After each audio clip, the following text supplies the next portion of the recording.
7th of April, 2018. Terrible images flood the internet, the news. People, civilians, suffocating with symptoms of nerve agent poisoning. The alleged aftermath of a chemical attack in Syria. Within a week, cruise missiles are flying at Syria.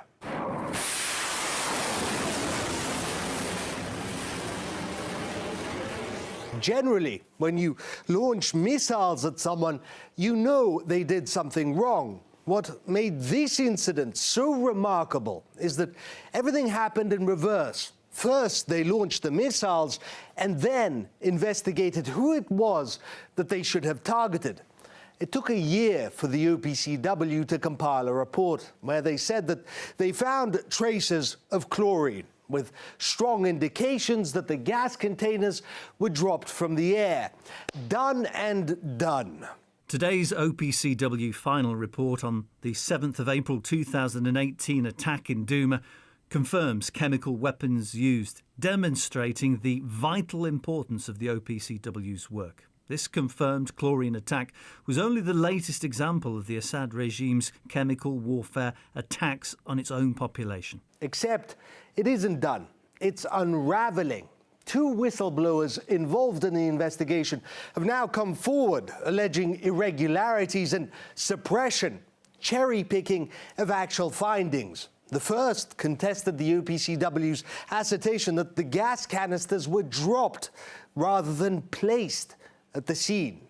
Observations at the scene of the 2 locations suggest that there is a higher probability that both cylinders were manually placed at those 2 locations rather than being delivered from aircraft. The first whistleblower was allegedly an outside contractor. The OPCW said it took into account all findings, not just his. The problem is, according to the second whistleblower, a member of the team which was on the ground collecting samples, is that the OPCW took into account some findings more than they did others.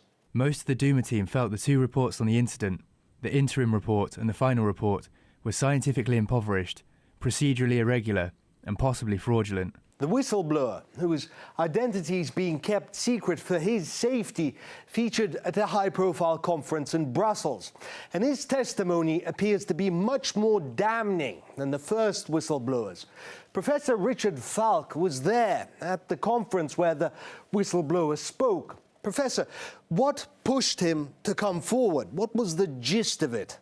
Well, essentially, he presented evidence and testimonials to the effect that the final report could not be justified in the form that it was submitted, and that it had been tampered with in such a way as to create a set of conclusions that corresponded with what the U.S. and Britain, France, hoped would be the outcome of an investigation.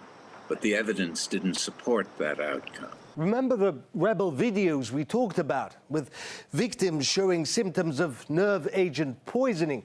It was most likely staged. No nerve agent was found by the OPCW.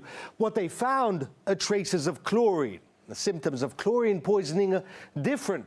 Traces of chlorine. If the finding of these chemicals at the alleged site is to be used as an indicator that chlorine gas was present in the atmosphere, they should at least be shown to be present at levels significantly higher than what is present in the environment already. They weren't. All that the OPCW said it detected is chlorinated organic chemicals, which are everywhere, all around us, in our drinking water. The difference is, in the event of a chemical attack, they would be in a much higher concentration. And for whatever reason, the OPCW didn't say what that concentration was. Not to us, the public, not even to their own inspectors. But when the analysis of these key levels came back from the laboratories, the results were kept with Sami Barek, a Tunisian who was the Douma fact-finding mission's leader. Against normal expectations, they were not passed on to the inspector who was drafting the OPCW's interim report on Douma. The inspectors tested the victims, the whistleblower said, their blood, their hair, and found nothing. no nerve agent, no chlorine, and levels that would indicate a chemical attack. Nothing, which raises an important question. Professor, did the whistleblower come across as political, perhaps with bias?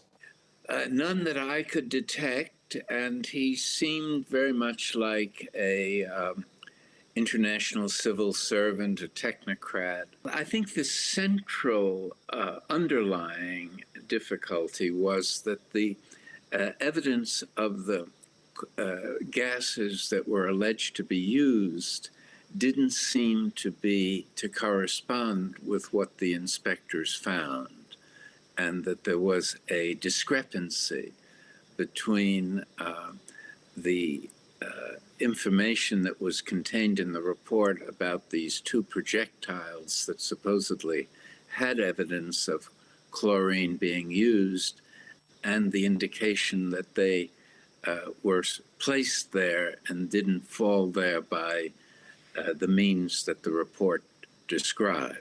Apparently, the management ignored not only the inspectors' findings, but also their concerns. In fact, the whistleblower claims the inspectors were made to sit through speeches by unidentified American agents who insisted that Assad was guilty, that Assad should be blamed.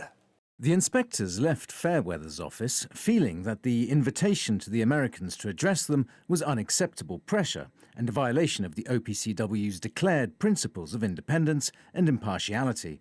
2 days later, the interim report was released. A senior colleague told us, first floor management says that for the OPCW's credibility, we have to have a smoking gun. And look how that turned out. The OPCW is coming apart at the seams. But let's hold off jumping to conclusions. Unlike the United States and pals, I'd rather wait for answers and the truth before launching anything at the OPCW.